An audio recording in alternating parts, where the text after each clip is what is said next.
భారతదేశం వివిధ రకాల సంస్కృతి సంప్రదాయాలకు నిలయం. ఇలాంటి దేశంలో వివిధ ప్రాంతాలలో వివిధ రకాల నాట్య సంప్రదాయాలు ప్రచారంలో ఉన్నాయి. ఈ నాట్యాలని జానపద నృత్యాలు, సంప్రదాయ నృత్యాలుగా వేరు చేయవచ్చు. వీటిలో సంప్రదాయ నృత్యాల గురించి మనం తెలుసుకుందాం. భరతనాట్యం క్రీస్తు పూర్వం 400 ప్రాంతంలో భరత మహర్షి రూపొందించిన నాట్య శాస్త్ర సూత్రాలపై ఆధారపడి ఉంటుంది. దక్షిణ భారతదేశంలోని దేవాలయాలలో దేవదాసీల ప్రదర్శనలతో ప్రాచుర్యం పొందింది. ఇందులో అలరింపు, వర్ణం, పదం, తిల్లానా మొదలైన అంశాలుంటాయి. తంజావూరులోని పొన్నయ్య సోదరులు భరతనాట్యానికి ప్రస్తుత రూపం తీసుకొచ్చారు. కథాకళి కేరళ రాష్ట్రానికి చెందిన నాట్య రూపం. ఇందులో వివరణాత్మక హస్తచలనాలు మరియు క్లిష్టమైన ముఖ కవళికలు ద్వారా భావాన్ని వ్యక్తం చేయడం జరుగుతుంది. మలయాళంలో కథ అంటే కథ మరియు కాళి అంటే నాటకం. కాబట్టి కథాకళిని నాటకం లేదా కథ చెప్పే కళగా చెప్పవచ్చు. దీనికి వళ్ళోత్తల్ నారాయణన్ మీనన్ ప్రస్తుత రూపాన్ని తీసుకొచ్చారు. కూచిపూడి ఆంధ్రప్రదేశ్లో బాగా ప్రాచుర్యంలో ఉన్న నాట్యం. ఇది ఆంధ్రప్రదేశ్లోని కుచేలపురం అనే గ్రామంలో అవతరించింది. తీర్థనారాయణ, సిద్ధేంద్రయోగి ఈ శైలిని రూపొందించారు.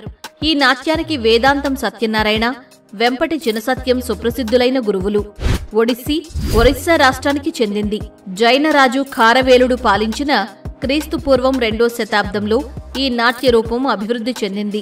ఇది నాట్యశాస్త్ర సూత్రాలపైన ఆధారపడి ఉంటుంది. ఒడిస్సీ భారతీయ శిల్పానికి విలక్షణ శైలిగా ఉన్న మౌలిక త్రిభంగ భంగిమ చుట్టూ అల్లుకుని ఉంటుంది. దీనికి సార్వత్రికతను సమకూర్చిపెట్టింది సంయుక్త పాణిగ్రాహి. ఒడిస్సీ నాట్య సంప్రదాయానికి అగ్రగణ్యులైన గురువు కేళూచరణ్ మహాపాత్ర. మోహిని అట్టం కేరళ రాష్ట్రానికి చెందింది. ఇది విష్ణు భగవానుడి యొక్క ప్రసిద్ధ స్త్రీ అవతారం మోహిని నుండి ఉద్భవించింది. భరతనాట్యం, కూచిపూడి, ఒడిస్సీల మాదిరిగా మోహిని అట్టం కూడా దేవదాసీ సంప్రదాయం ద్వారానే ప్రాచుర్యంలోకి వచ్చింది. 19వ శతాబ్దంలో తిరువాన్కూర్ రాజు స్వాతి తిరునాళ్ ఈ నాట్యరూపాన్ని ప్రోత్సహించారు. కథక్ ఉత్తర భారతదేశంలో ఉద్భవించింది. దీనిలో ఎక్కువగా రాధాకృష్ణుల కథలను నృత్య రీతులుగా ప్రదర్శిస్తారు. ఈ నాట్యాన్ని స్త్రీ పురుషులిద్దరూ ప్రదర్శిస్తారు. దమయంతి జోషి, భారతీ గుప్తా, కుముదిని గోపీకృష్ణ, సితారదేవి, బిర్జూ మహారాజ్, బిందారీస్ మహారాజ్, ఉమాశర్మ మొదలగువారు కథక్ నాట్య ప్రముఖులు. సత్రియ నృత్యం 500 సంవత్సరాల చరిత్ర గల అస్సాంకు చెందిన శాస్త్రీయ నృత్యం. అస్సామీ సంస్కృతి సాహిత్యాలకు ప్రధాన ప్రేరకుడైన వైష్ణవ సాధువు, కళాకారుడు శ్రీమంత శంకరదేవ, అతని శిష్యుడైన మాధవదేవ సత్రియ నృత్యాన్ని ప్రథమంగా ఆదరించారు. ఇది శాస్త్రీయ గ్రంథాలు మహాభారతం, రామాయణం మరియు భాగవతం నుండి సంఘటనలను వర్ణిస్తుంది.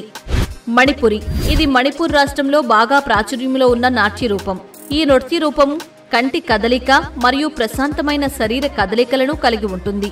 ముఖ కవళికలు ఎక్కువగా భక్తి రసం లేదా భక్తి భావోద్వేగాన్ని చూపుతాయి. ఈ నాట్యంలో రాధాకృష్ణుడు, గోపికల కథాంశాలను ఎక్కువగా ప్రదర్శిస్తారు. ప్రపంచ సృష్టిని వర్ణించే లాల్ హరా, రాసలీల అనేవి ఈ నాట్య ప్రదర్శనలో ప్రసిద్ధిగాంచాయి. ఝవేరీ సోదరీమణులు సవితా మెహతా, నిర్మలా మెహతా, గురుబీను సిన్హా, సింగజిత్ మొదలగువారు మణిపురి నృత్య ప్రముఖులు. ఇవే కాక అనేక ప్రాంతాలలో చాలా ప్రత్యేకమైన సంప్రదాయ నృత్యాలు భారతదేశంలో ఆచరిస్తూ ఉంటారు.